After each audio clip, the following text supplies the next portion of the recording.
Good day, spiritual artists. This is CJ Miller, your host on the Spiritual Artist Podcast. As we proceed in our Doodle Book Club, I'm really jazzed this morning because I did do my spiritual practice and I read some notes this morning because I was having an emotional reaction to something. And so I'm going to share that with you when we end this after I read chapter 12 on listening and what revelation came to me this morning about the importance of listening. So here we go. Get your pencil, crayons, or markers out and let's doodle.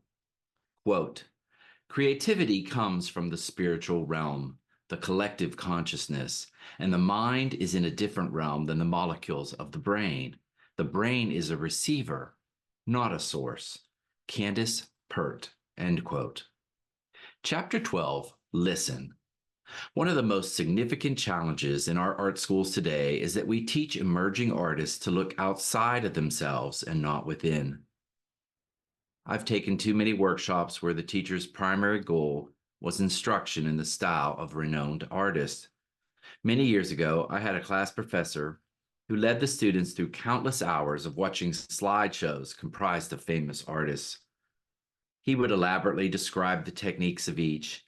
He would explain what was unique about each one. When he reviewed our work, he would immediately compare it to the creation of an existing artist. While it's important to study art history and understand what has come before, it's equally important to learn to listen to creative intelligence within ourselves. By continually comparing our work to other artists, he was training us to look outside of ourselves. We spend an enormous amount of time teaching students to imitate those that have come before, and very little time teaching them to look inward. How do we reveal what is ours to do? How do we discover our exceptionality? How do we build an artist's toolbox that is as individual as we are? I believe it's by listening while in connection to spirit. It's in this place of connection that we receive our truest gifts. It's in this space that we reveal spirit within. We do this by entering into the gap. In Deepak Chopra's best-selling book titled The 7 Spiritual Laws of Success, he introduces the law of pure potentiality and the concept of entering the gap. According to Chopra, quote, the gap is your connection to the field of pure potentiality. It is that state of pure awareness, that silent space between thoughts, the inner stillness that connects you to your power, end quote. I would describe the gap as the still space in the creative process where the artist is consciously connected while tentatively listening. It's the empty space before taking action. My experience has taught me that when I'm in this gap, I naturally expand my creative potential by listening to spirit. Many different words have been used to describe this state of inner connection. Some call it flow, presence, the vortex, vibration, the silence, meditation, or prayer, but I call it the state of a spiritual artist. Well, in this gap, Chopra explains that we have unlimited access to the law of pure potentiality. I believe that by expanding your time in the gap before the easel, you will reveal more and more of your individual, unique creative DNA. When in the gap, we access ideas and intuition directly from creative intelligence. As spiritual artists, we enter the gap and practice expanding the amount of time we listen. Spiritual writer Mark Nepo, in his book 7,000 Ways to Listen, describes this combination of presence and listening as active listening. Quote, in the beginning, I used to do a lot of things, write, play music, draw, garden, one after another. But along the way, it stopped being about creating things and started being about the space that is opened in the act of creating. Now, the experience of creating brings me such joy because somehow I came to realize that this is the space that creating opens, that saves me, not what it produces. Now, it doesn't matter if I finish anything. I just need to be in that space. In that holy interlude, I am grounded, end quote. Learning to listen opens a portal. We can practice by listening to others, but we ultimately need to go within and listen to ourselves. I agree with Nepo that it is in the sacred space of active listening that we find peace, regardless of the outcome of the final creative work. Why do so many present day art teachers spend so much time teaching young students to look outside of themselves rather than within? Perhaps because it's easier. It's easy to hold yourself accountable to a known quantity. We know that the great artists that came before us achieved fame and recognition. In hindsight, we can examine their work and see their accomplishments. Each renowned artist represents an evolution in the expected norms of art world behavior. When Cubism stepped onto the world stage in the early 1900s at the hands of Pablo Picasso and George Braque, it was met with much resistance from the established art world. It took time for the public to catch up to this new way of presenting three-dimensional depth and perception. The truth is that these artists only gained recognition because they listened and expressed their authentic voice. I believe that Picasso and Braque learned to listen to the small, quiet voice within and painted from their connection to this creative intelligence. Due to my background in advertising, I had learned the importance of completing a creative project quickly. The quicker I could finish the work, the happier the client and the more pleased my boss. I was well rewarded for completing a project on time. While learning to paint, I brought those same beliefs and behaviors to the canvas. I was proud to demonstrate how fast I could see a composition and force it onto the canvas. I would set down my brush, step back, and marvel at how quickly I had filled the canvas with paint. One day I was dismayed when a teacher approached my canvas with a frown on her face. She offered this advice, quote, "You are rushing the story. Let it unfold naturally," end quote. She went on to explain the most exciting paintings had layer upon layer of paint. Pieces of history would peep out from fresh coats of paint. An excellent painting is comprised of things seen and unseen. She further elaborated that the hidden and overpainted shapes are as essential as those that rose to the top. I realized that my painting instructor was correct. Each painting should tell a story, and that story evolves with time spent in the gap. As spiritual artists, we practice letting that story unfold naturally by not rushing or pushing our work to completion. We take our time to listen and play in the field of possibility. It's in that space where we are listening to creative intelligence that we genuinely become co-creators. I slowed my pace. I took detours and explored the different corners of the painting. I learned to scratch out and repaint.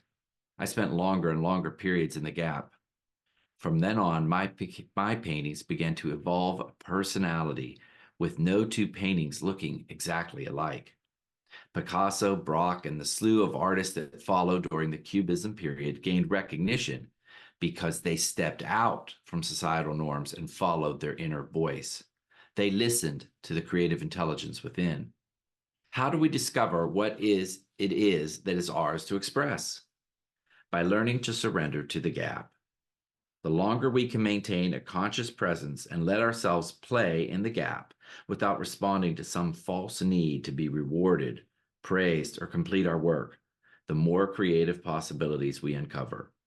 By extending my time in the gap, I uncovered several different styles and expressions that are individual to myself. The old phrase, "It's about the journey and not the destination," aptly applies to minding the gap. When approaching the easel, don't rush to complete or compare your work to those around you. Unleash your pure potentiality by letting it unfold naturally.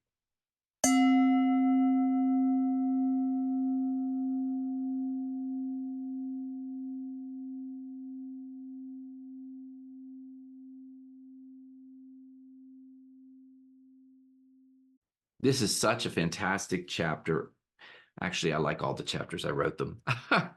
But I love this concept of listening, and it's something that I still struggle with. And so listening is about spending that time, and it's a little scary. It's that time where you don't know where the painting is going. You don't know where things are going, but you listen. You listen to spirit talking to you. So I had this wonderful a concept come to me this morning after I did my meditative practice. And my meditative practice includes sitting down, reading something inspirational, and I just sit in the room and I notice the light. And there's this beautiful shadow pattern right above my computer this morning that I just focused on, the soft white light. And I listened because I was struggling with something. I was trying to make something happen in my life yet again with a certain person, and I was feeling resistance and I was hurt, and I received a negative response. And my first response, of course, is emotional, to get triggered and angry. But then I listened and I realized creative intelligence is always speaking to us. I want you to hear that. Creative intelligence is always speaking to you. But are you listening? And here's how you know. If something happens in your life that seems like resistance, for example, say you want to go out to eat somewhere and you find out that your car won't start. Believe it or not, that might be a sign that you don't go out to eat. I know that sounds really odd, and I'm not mean it to make you a victim, but Spirit is directing you on what is the best option for you. In my case, I've been trying to start a business relationship with this person, and I keep hitting friction where they won't let me participate the way I want to participate. So, Spirit is talking to me, and I got that great, pop of revelation this morning. Spirit is telling me this is not the person to work with. This is not the person to work with. Now, I could fight it. I could sit there and get angry, and angry is just another way of fighting it because I'm still holding on to the problem. Do you hear me? We have to let it go. We surrender to what is, and we say, okay, Spirit, I hear you. This person is not the place for me to work with. This is not the person I want to continue a relationship with. So, what is the place? And when something unfolds naturally, for example, someone reaches out to you and it's casual and it's fun and it feels good, and they say, hey, let's go to lunch. And you say yes, and they suggest a place, and you know it's one of your favorite places, and it's right down the corner, and your car starts.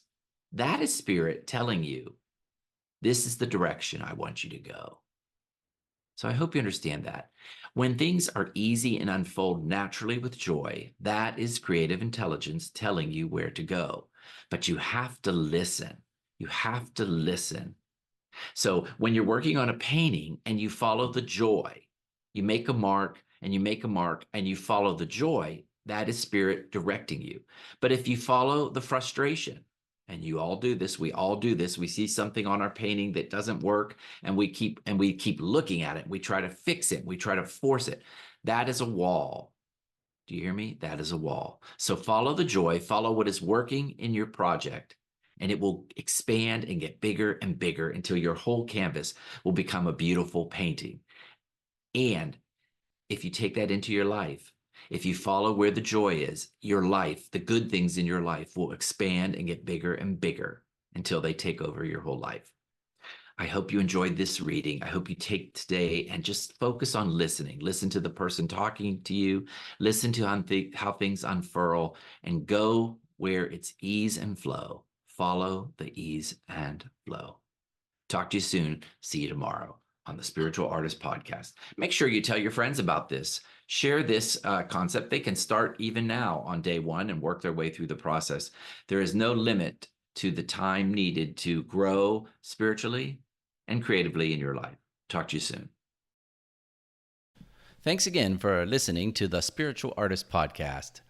Whether you're watching this show on Apple Podcasts, Spotify, Google Play, or iHeartRadio, make sure you choose the subscribe button so that you will receive updates when new segments are released. Most importantly, be still, listen, and know that you are a spiritual artist.